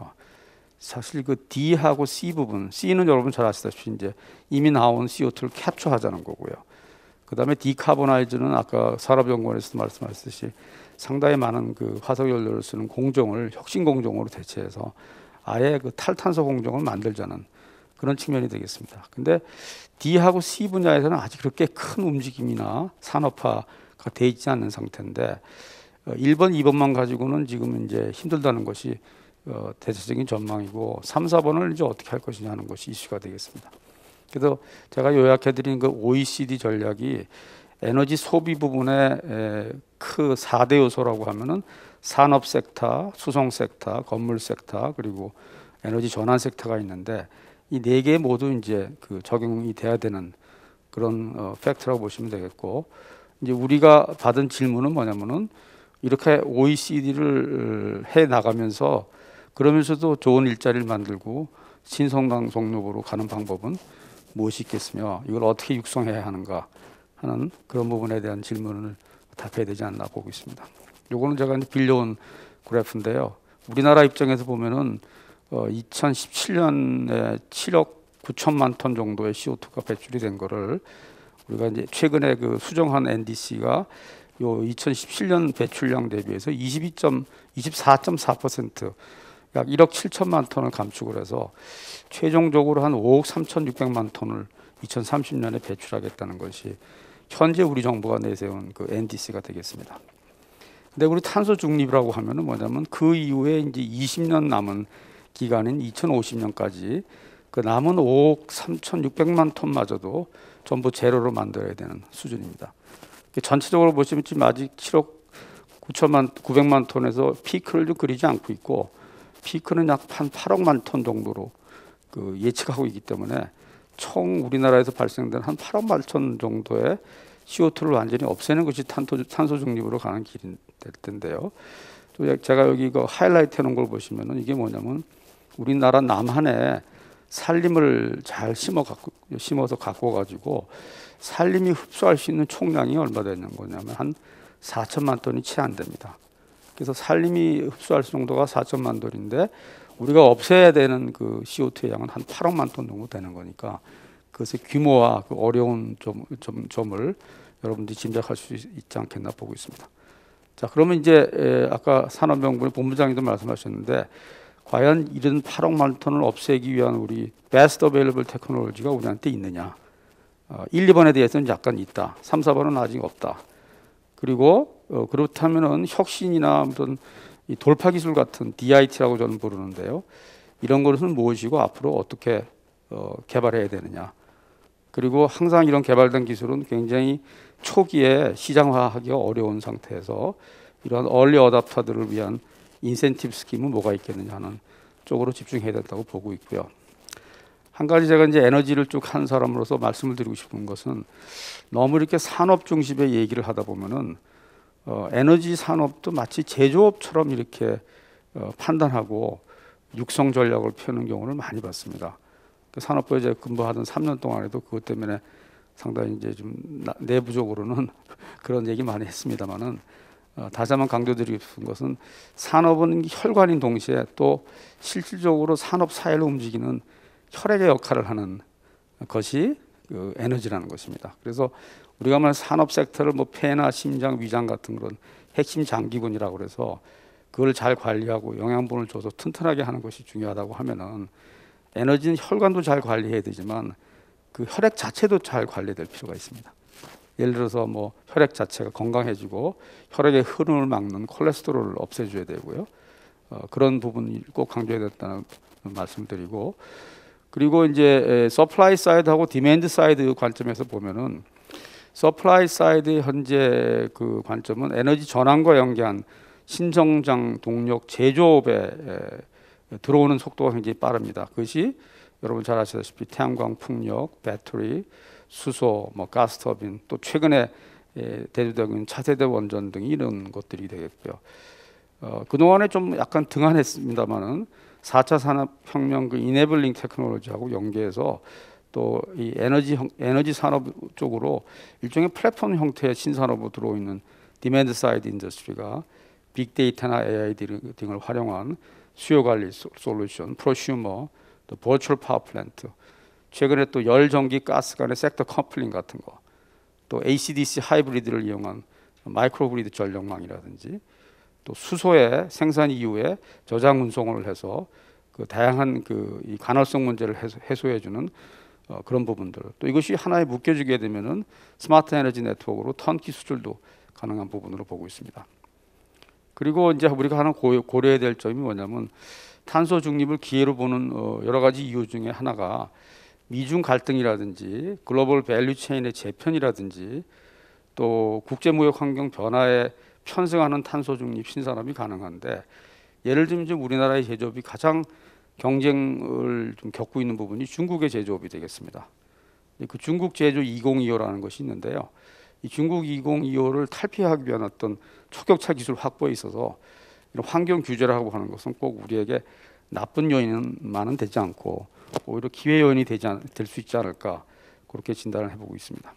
그리고 이런 에너지 신산업을 육성하는 데 있어서 갑자기 역량이 없는 에너지 신산업을 가져오는 건 여러 가지 리스크가 따르기 때문에 우리가 가지고 있는 주력 산업군, 반도체, 디스플레이, 조선, 철강, 기계 등과 시너지를 낼 수 있는 그 분야를 적절하게 선택하면 좋지 않겠느냐, 이렇게 보고 있습니다. 그렇게 해서 이걸 한번 정리를 해드리면요, 제가 이제 그린 에너지 뭐 인더스트리 4.0이라는 이름을 사실 붙였다가 뗐는데 너무 이른 것 같아서 예를 들어 재생에너지 효율 개선, 수소, 차세대 원전 여기 나와 있는 부분들, 그리고 뭐 나중에 CCUS 같은 것도 이제 있습니다만은 이런 그 제조 르네상스하고 프로슈머형 에너지 신산업 창출을 추진해 나가는 것이 좋지 않겠나 보고 있습니다.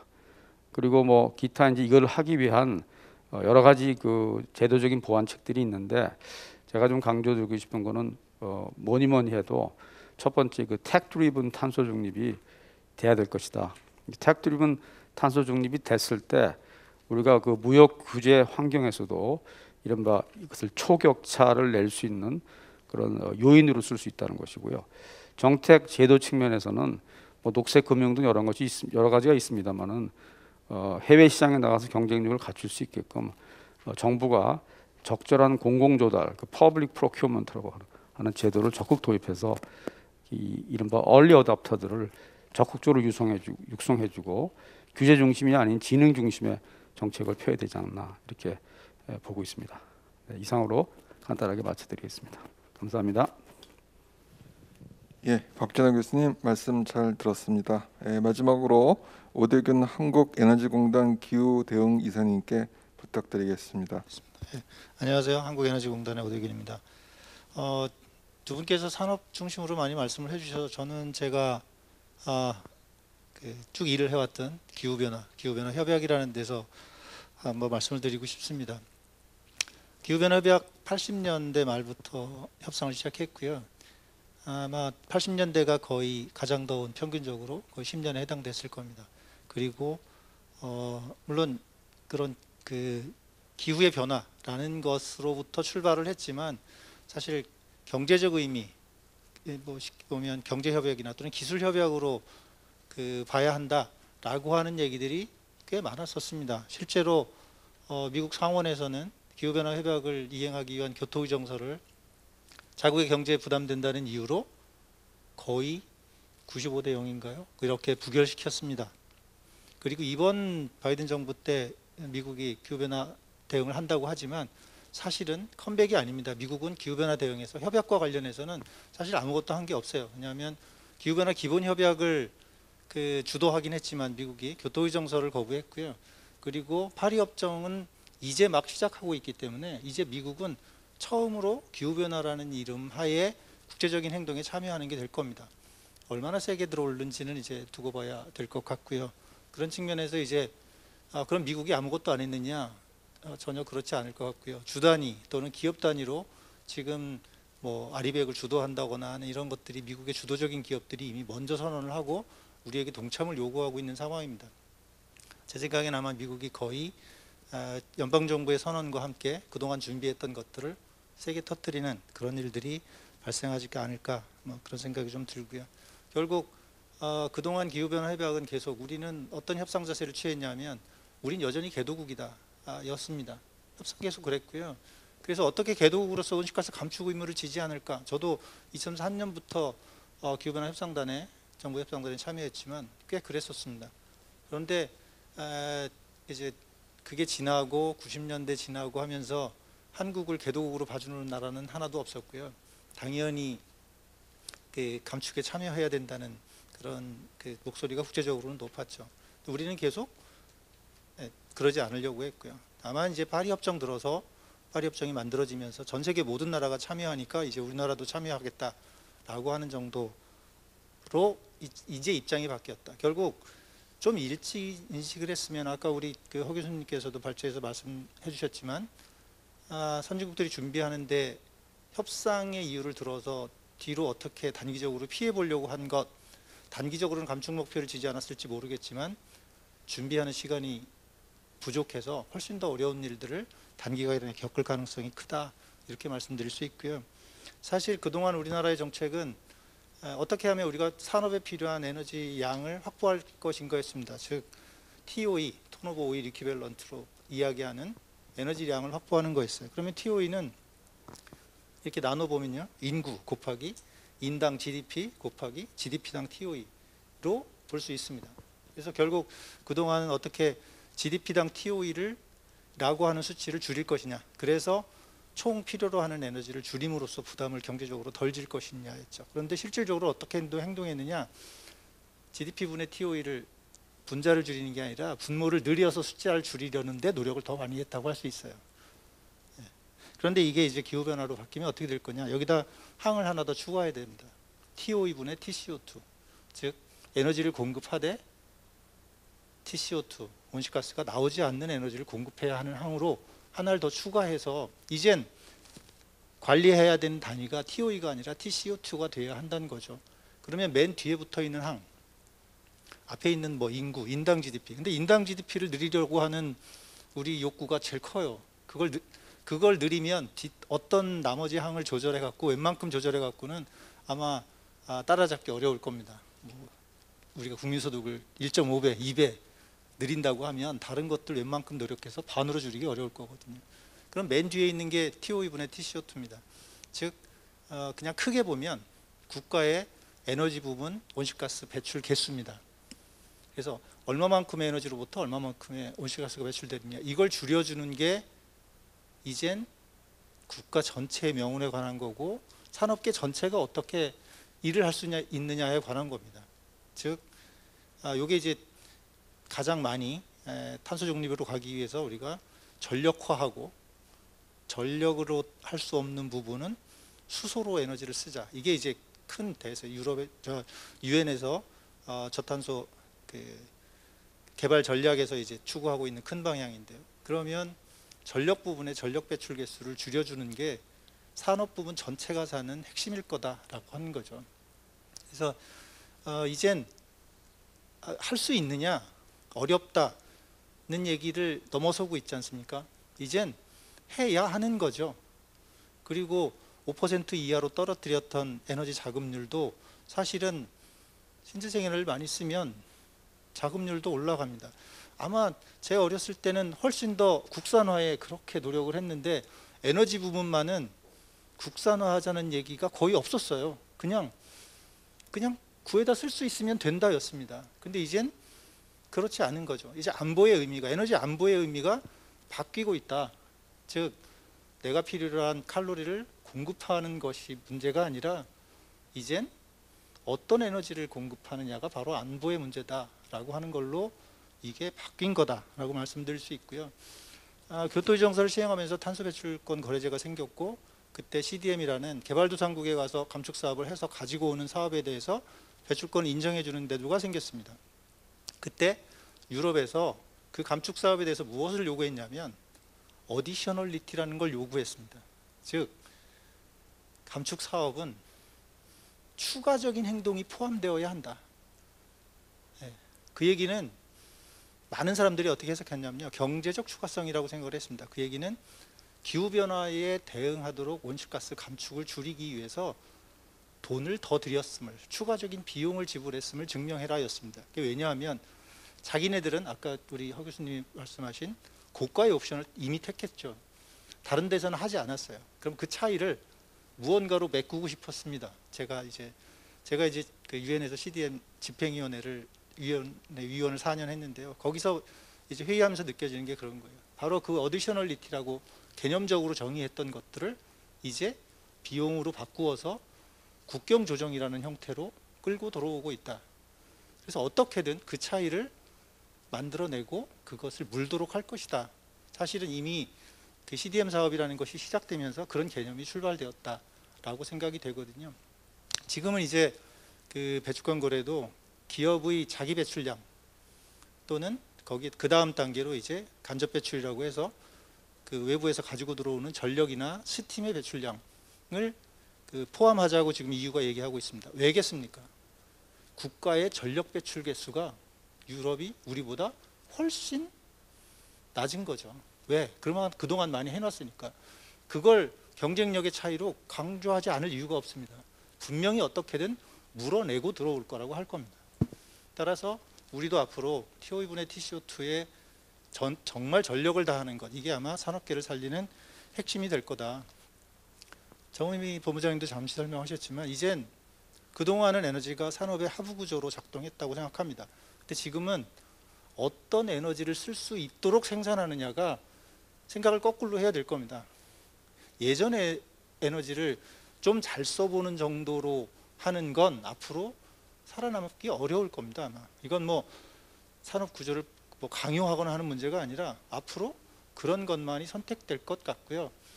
이제 아까 제가 직접 배출, 간접 배출 얘기했지만 스콥 3라고 해서 공장 내 배출과 그다음에 외부에서 사들이는 스팀이나 전력에서 배출하는 거 말고 스콥 3가 있습니다. 이건 기타 다른 행동도 모두 포함합니다. 서플라인 체인에서의 배출량이나 뭐 출장 가구 이런 것들까지 전부 포함하는데요.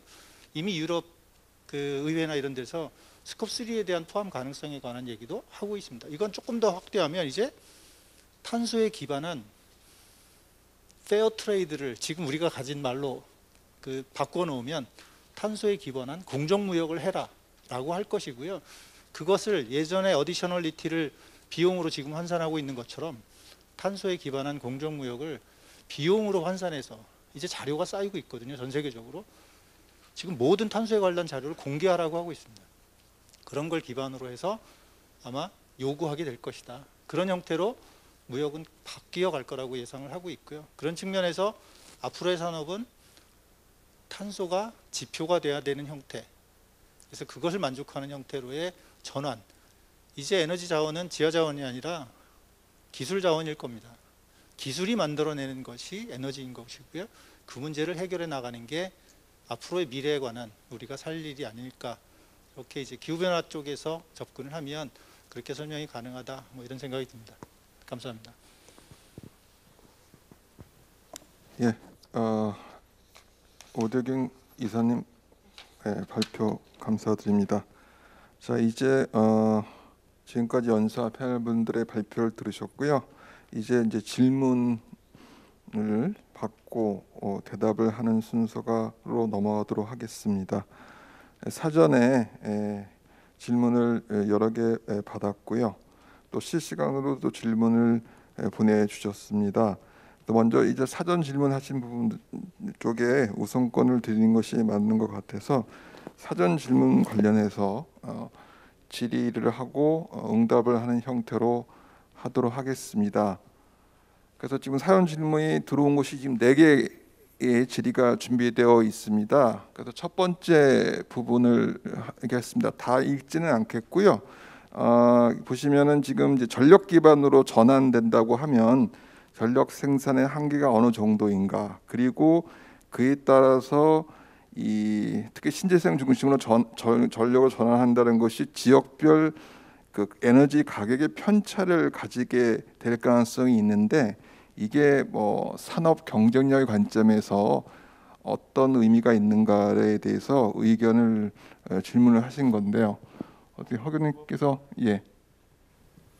안녕하세요. 예, 민 교수님 질문 고맙습니다.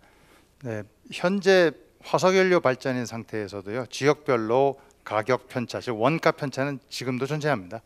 그걸 이제 한국전력이라는 공기업을 통해서 플랫 레이트로 모든 국민에게 동일하게 가격을 공급하는 거죠. 따라서 재생에너지가 에너지원이냐 아니냐의 논쟁은 어차피 관계없는 것 같고요. 그걸 궁극적으로 국민에게 또는 산업에게 얼마에 공급할 거냐는 요금 제도와 관계된다라고 말씀드릴 수 있습니다. 단지 이제 차이는 이걸 자발적으로 하게 되는 케이스가 되겠습니다.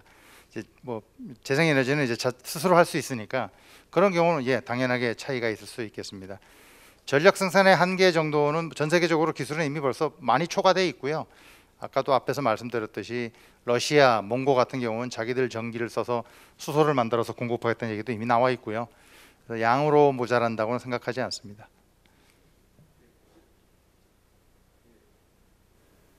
예, 답변 감사드리고요. 혹시 다른 패널들 뭐 추가 답변을 해주실? 제가 뭐 데이터만 좀 드리면은 전력 생산 한계에 대해서만 좀 말씀드리면 앞으로 이제 전기화가 진행이 될 텐데 이제 어느 정도까지 갈 것이냐는 전망이 국제에너지기구에서 이제 나와 있는 걸 보면은 현재 전 세계적으로 최종 에너지 중에 한 20% 정도를 전기 에너지가 차지하고 있는데, 이게 한 2070년 정도, 앞으로 한 50년 남았죠. 2070년 정도 되면 한 50% 정도로 늘어날 거다. 파이널 에너지에 굉장히 많이 늘어나는 거죠. 그거를 이제 거꾸로 우리 한국으로 환산해 보면은 우리 한국이 지금 현재 전력 생산 캐파가 한 130기가와트 되고요. 1년에 쓰는 그 전력량이 한 590 테라와트아워 정도 되거든요. 그게 우리나라도 약 한 19% 되니까 세계에서 쓰는 파이널 에너지하고 비슷한 상황입니다.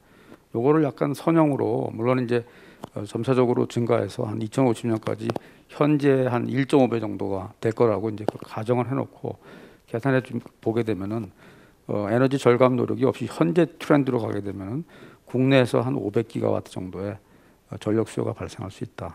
그런 거를 좀 참고해 주시면 좋을 것 같습니다. 예, 감사합니다. 다음은 그러면 그 두 번째 질문으로 넘어가도록 하겠습니다. 사전 질의입니다. 권호준 포스코 고문님께서 질문하신 건데요. 간략하게 말씀드리면 전기 자동차와 수소 연료 전기차인 경우에 에너지 효율성의 비로 봤을 때는 수소차가 에너지 효율성이 훨씬 날 수밖에 없다고 보는데, 그럼에도 불구하고 토요타, 현대차 등 많은 자동차사가 수소 연료 전기차의 개발에 많은 투자를 하는 이유는 무엇인가요? 라는 것이 질문이 되겠습니다. 예, 고문님 고맙습니다. 제가 현대차 관계자가 아니라서, 근데 아까도 잠깐 발표 때 말씀드렸던 공학 할리먼 보이스에 간략하게 소개가 되어 있긴 합니다. 도요타, 현대차 다 일종의 다양한 형태의 자동차를 만드는 시도를 한다고 보시면 되겠고요. 국제에너지기구라든가 이런 데 보면 이미 벌써 2020년 이전부터 다양한 종류의 자동차를 팔 거라고 얘기하고 있습니다. 그 이유는 앞에서 잠깐 제가 설명드렸듯이 이제 나라마다 에너지를 어떤 걸 쓰느냐가 전부 바뀌기 때문입니다. 어느 나라는 전기차가 유리하겠지만 어느 나라는 수소차가 유리할 수도 있고요. 어느 나라는 하이브리드가 유리할 수도 있고요. 뭐 다양한 형태의 것이 생기게 됩니다. 따라서 현대차는 이미 예전부터 다양한 형태의 자동차를 만들려는 노력을 해왔고요. 그 중에 하나라고 생각하고 있습니다. 이 정도로 대답해드려도 될지 모르겠습니다. 예, 뭐 패널 분들 예, 짧게만 첨언해드리면은 그 수소차가 이제 장점을 가지는 분야가 주로 저장 용량, 저장 밀도, 그다음에 저장 기간 측면에서 이제 일반적으로 전기차 배터리보다는 유리하다고 봅니다. 그래서 상용차라든지 뭐 트럭, 버스, 뭐 선박 같은 쪽에 그린화를 위해서는 수소가 이제 전기차보다 낫다고 보고 있고, 고모님께서 질문하실 때 에너지 효율성 질문을 하셨는데요. 에너지원을 선택할 때 에너지를 쓰는 사람들은 효율성만 보는 것이 아니고 어포더빌리티도 보고요, 인프라도 보고 흐름도 보고 하기 때문에 흐름이라든지 이제 인프라 측면에서 수소가 얼마나 빨리 그 인프라를 구축할 수 있냐에 따라서 그 게임은 많이 달라질 수 있다. 그렇게 말씀드리면 좋겠습니다. 예, 오대균. 네, 저는 뭐 그 질문과 조금 다르긴 하지만 수소차 말씀이 나오셨으니까 사실 에너지 시스템을 바꾼다는 거, 지금 에너지 전환은 그냥 단순히 원을 조금 바꾼다는 정도가 아니라 이제 에너지를 어떻게 쓸 것인가에 대한 걸 통째 바꾸자는 의미가 되는데요. 사실 이게 가능하냐라고 하는 데 대해서 많은 사람들이 말씀을 하고 계십니다. 그렇지만 저는 개인적으로 차가 꽤 늦게 바뀔 거라고 생각했어요. 연료를 자기가 싣고 다녀야 하기 때문에. 그런데 전기차가 바뀌어 나가는 속도를 보면 사실은 우리가 그동안 할 수 없어서 안 했다기보다는 좀 하기 싫어서 안 한 게 아닌가. 지금의 에너지 전환도 너무 느리게 시작한 것이고 그것에 대해서 못하는 거 아니냐는 좀 비관적인 생각을 좀 가지게 됩니다. 수소차 바뀌어가는 그 전기나 수소차로 이런 것들이 전체적으로 뭐 다른 뭐 실제 용도나 뭐 활용성 이런 것들은 별개로 하더라도 우리의 생각을 바꿔가는다는 그런 그 측면으로 보면 매우 중요한 그 내용이 아닐까, 이런 그냥 부가적인 말씀을 드려봅니다. 예, 감사합니다. 세 번째 사전 질문 넘어가겠습니다. 이준정 미래탐험연구소 대표님께서 주신 질문인데요. 요약을 하면은 지금 이제 기저 발전 설비가 과다하다고 보는 것이고요. 그래서 저탄소 에너지 환경이 되려면 기존 석탄 설비를 폐쇄하고 신규 설비를 멈춰야 되지 않느냐는데요. 대책이 있는가요? 라는 질문드리겠습니다. 어떻게 교수님께서 박건영 굉장히 어려운 질문을 하시는 것 같습니다. 사실은 이제 그냥 현재 트렌드를 봤을 때는 이 점진적인 속도 조절 이슈가 여기에 나오는 건데요. 속도 조절에 의해서 설계 수명을 다 지키면서 이제 폐쇄해가는 과정을 겪어야 될 것 같은데 그거를 좀 진단하기에는 좀 이르지 않나 싶습니다. 예를 들어서 우리가 우리 산업을 지키는 데 있어서 여러 가지 국제 무역 환경에 의해서 우리가 FTA도 체결하면서 일부 업종이 피해를 보면서 우리 산업 전체를 지켰던 그 기억들이 있고요. 여러 그 무역 규제 말씀을 많이 하셨습니다만은 ISO 구제라든지 우리가 이때까지 한 30-40년 동안 산업화를 이루면서 유럽, 미국발 그 규제를 처음에 받았을 때는 굉장히 어렵게 생각했는데 그걸 극복했던 그런 기억들이 있기 때문에 아마 그런 그 압박 수준에 따라서 일부 필요하면은 그 기존 석탄 설비도 폐쇄를 하거나 아니면 신규 설치 예정인 그 설비도 도입하거나 하는 그런 부분이 가능하다고 보는데 그렇게 하기 위해서는 이제 여러 가지 공론화 과정이라든지 그런 좀 심각한 고민이 필요하지 않나 이렇게 말씀드리고 싶습니다. 예.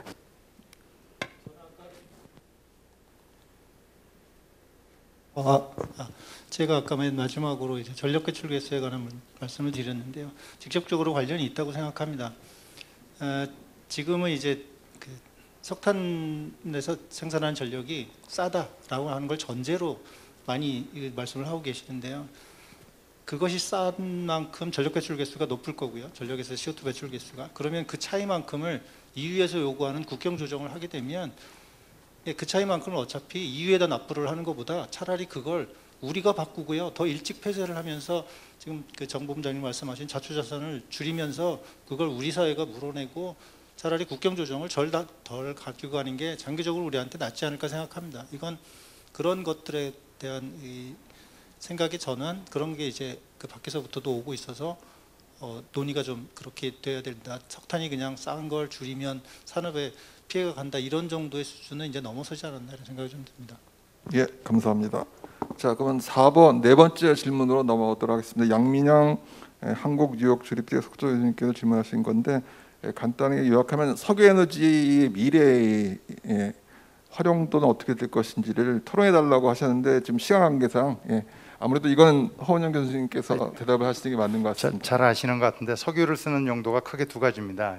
연료가 있고 원료가 있고요. 원료 쪽은 사실 거의 문제 없습니다. 그러니까 석유는 계속 쓰이는데 석유를 연료로 쓰는 쪽의 이슈는 문제가 되겠지만 원료 쪽은 계속 괜찮을 거라고 생각이 됩니다. 예, 감사합니다. 이제 실시간 질문이 총 있는데요. 실시간 질문을 저희가 한 10분 조금 정도 남아 있는 것 같고요.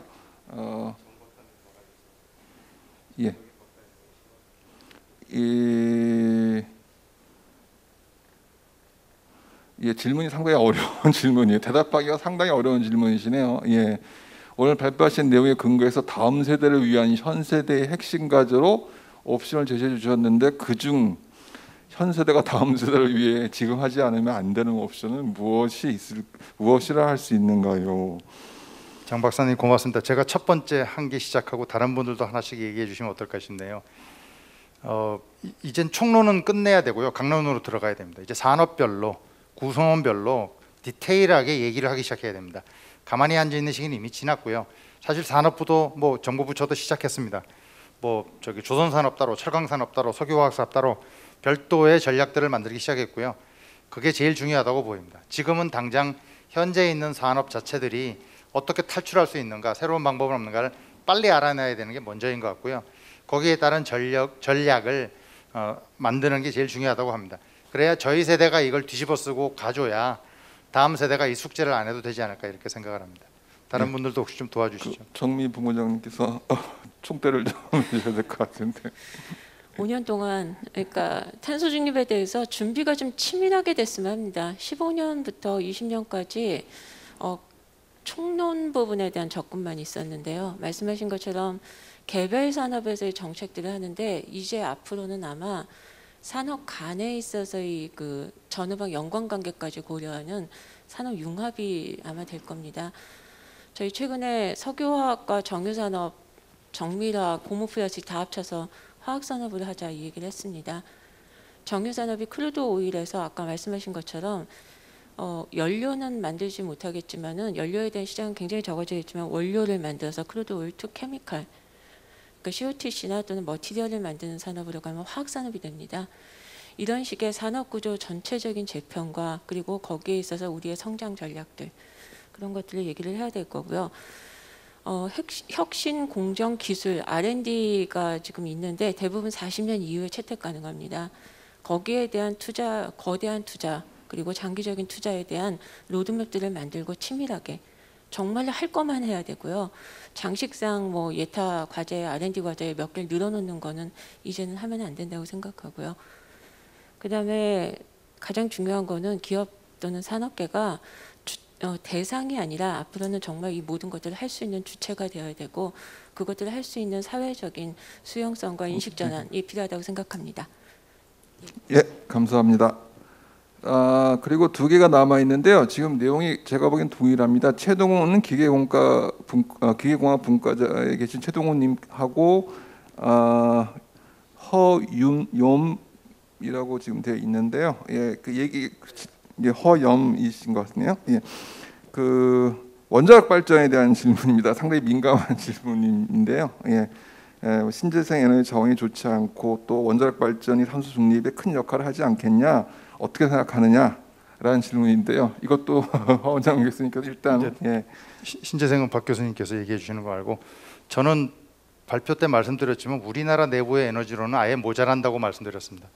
그러니까 망을 연결해서 뭐 다른 나라에 있는 수력 뭐 다른 나라에 있는 어떤 것까지 다 끌어와서 또는 그게 싱크가 되어야 되니까 우리나라가 남의 나라에 가서 CO2를 줄이는 사업을 해서 그걸로 크레딧을 챙기거나 이런 노력을 하는 것이 훨씬 더 중요하다고 보이고요. 국내 이슈는 단순하게 전문가로서 뭐가 더 좋다고 말씀드릴 사항은 이미 넘어서 있는 것 같습니다.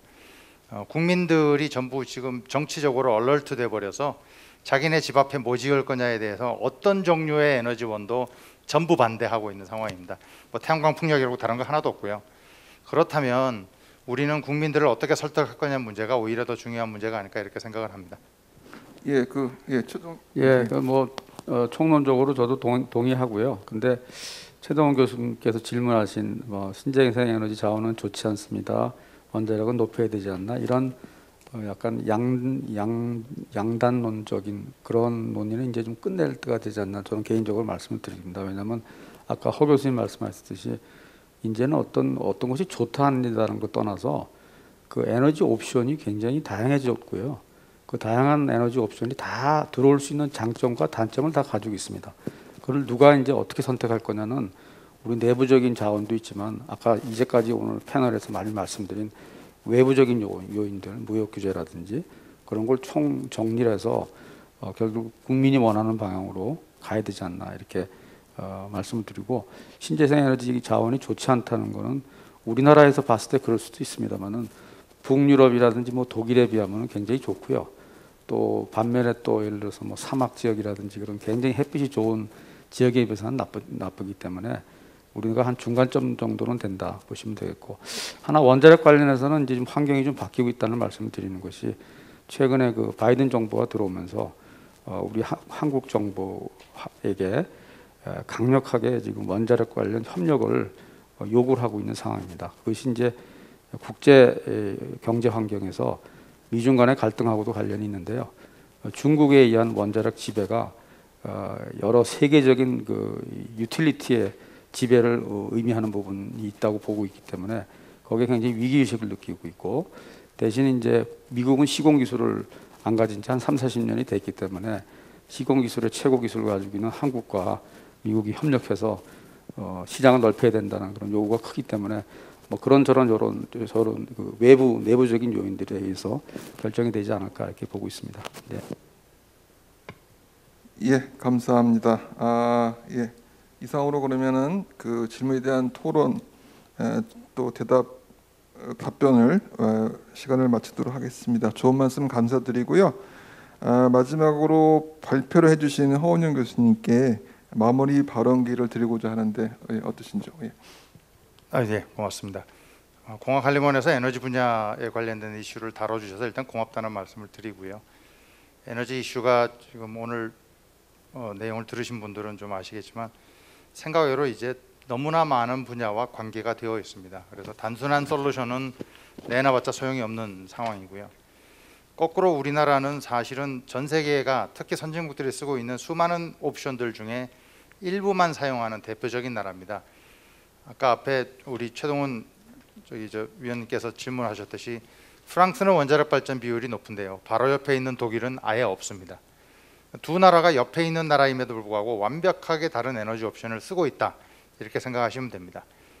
반면에 한국, 중국, 일본은 어떨까요? 실제로 세 나라를 보시면 여기도 옵션이 다릅니다.